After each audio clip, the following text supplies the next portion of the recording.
What we do here is go back. So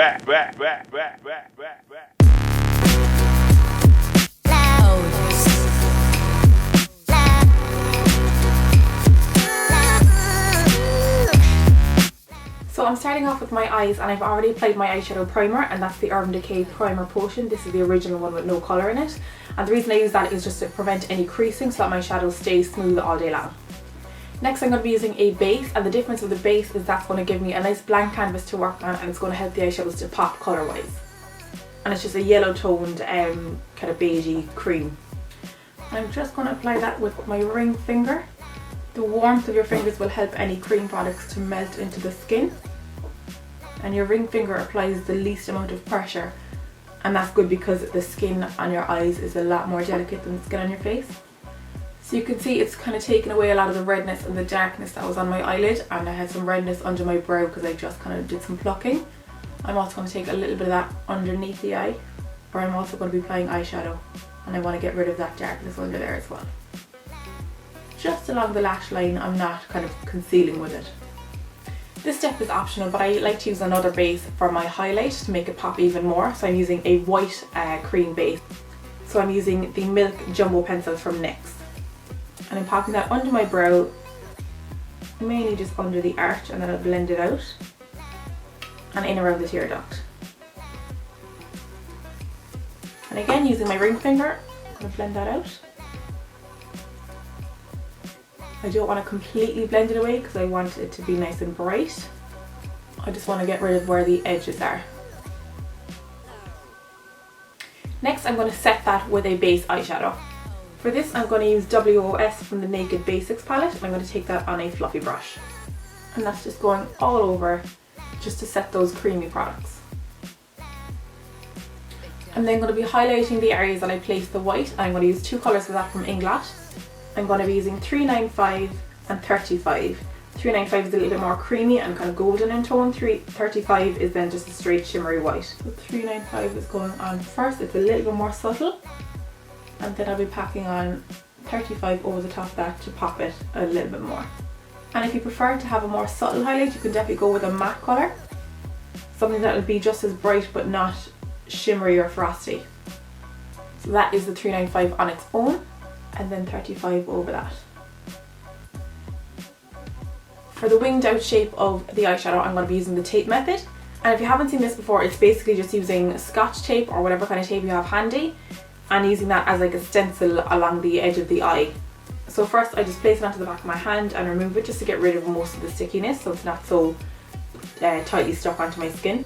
And you want to look straight ahead into a mirror so that you can see the angle that you're placing it at. So you can remove it and apply it as many times as you like until you're happy with the angle that you have it at, and then try to get your two bits of tape as even as symmetrical as you can, so that when you place the shadow over it, it's basically foolproof and all you have to do is remove it and then they'll be perfectly symmetrical.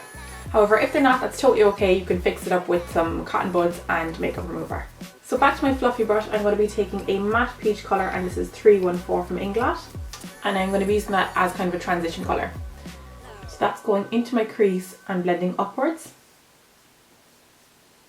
And I'm also blending that out towards the far edge of the tape. Just bring it out as far as you want your eyeshadow to wing out. And because the tape is here, I can bring my brush right down here and really give it a good blend. I don't have to be so careful or worried about the sharp edge. It's going to create that for me when I take it off. So when you're doing this, remember that this is a transition colour. So it's going to be brought up farther than your dark crease colour. So blend it up farther than say you want your eyeshadow to really show up. Your transition colour is just there to help your dark crease colours blend out so that they diffuse rather than just ending on a sharp edge. And a peach colour is a nice colour to use for a transition. It's just a little bit warmer than say like a beigey tone or a light brown. For one of my crease colours then, I'm going to be taking a dark berry shade. This is 452 from Inglot again. I'm just taking that on the tip of a blending brush. And again going into the crease, but not blending as far up or out as that peach. And I'm bringing it right down to the joins almost with the lower lash line. So I'm just making sure to cover that area. So you can see that that berry shade just blends nicely into the peach colour. And then I'm going to take some more of that berry shade and bring it halfway across the eyelid.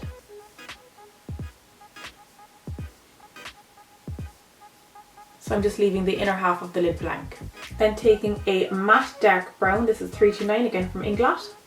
And again adding another layer but not pulling up as far as the berry. So we're just slowly adding depth.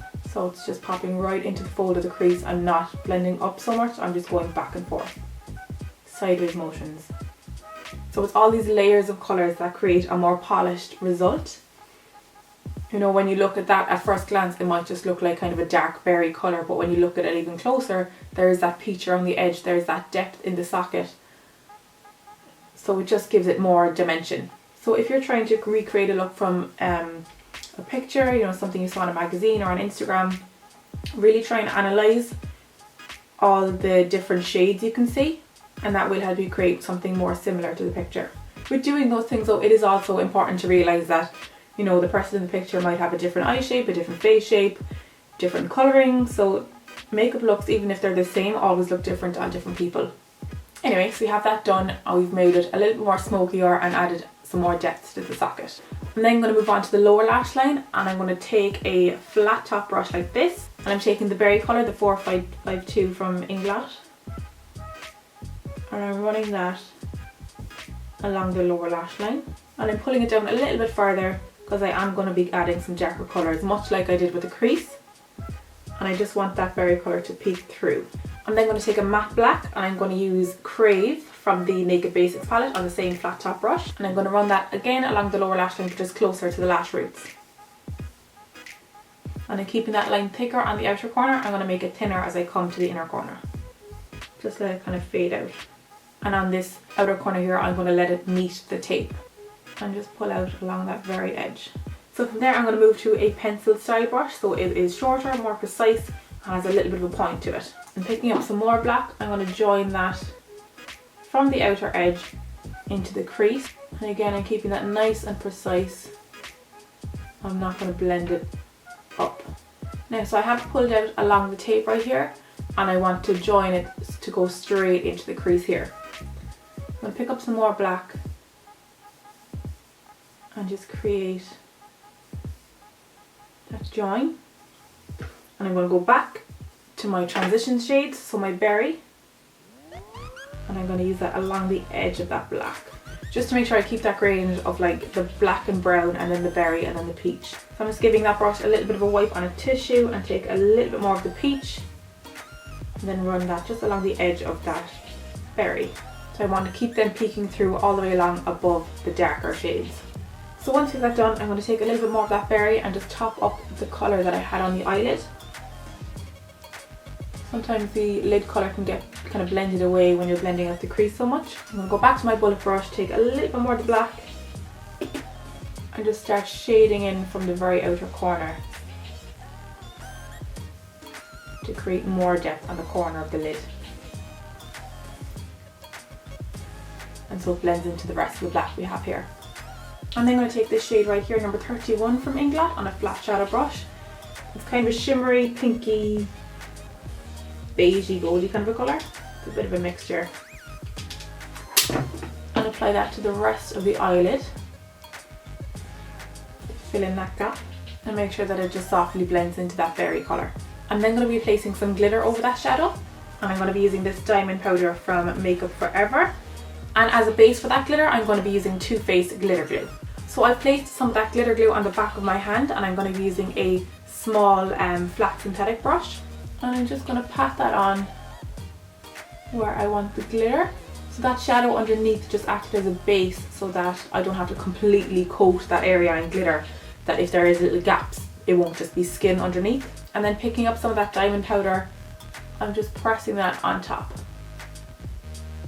So I want that glitter to be most dense on the inner corner and then kind of fade out into the rest of the shadow. So I packed most of it on into this area, and then with the excess, I'm just lightly patting at the edge, and then taking a little bit more of my berry colour on a flat brush, and then just patting over the edge of that glitter. So we try to make it more of a gradient effect. So I'm going to remove the tape and then see where we are, see how it looks.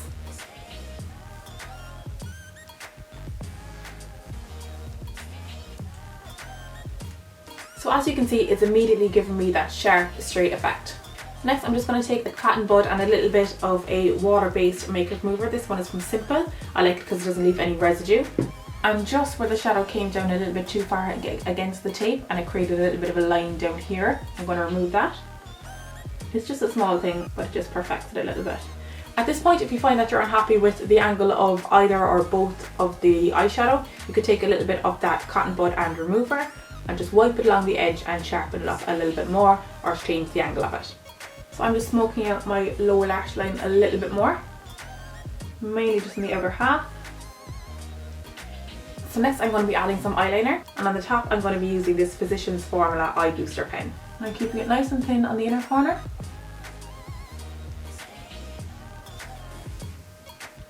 And then thickening it out at the outer corner.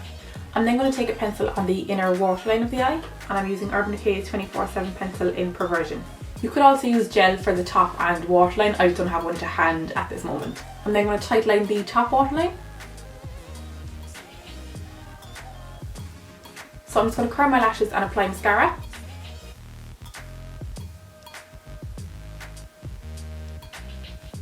And then I'm going to be applying these 14N lashes from Inglot.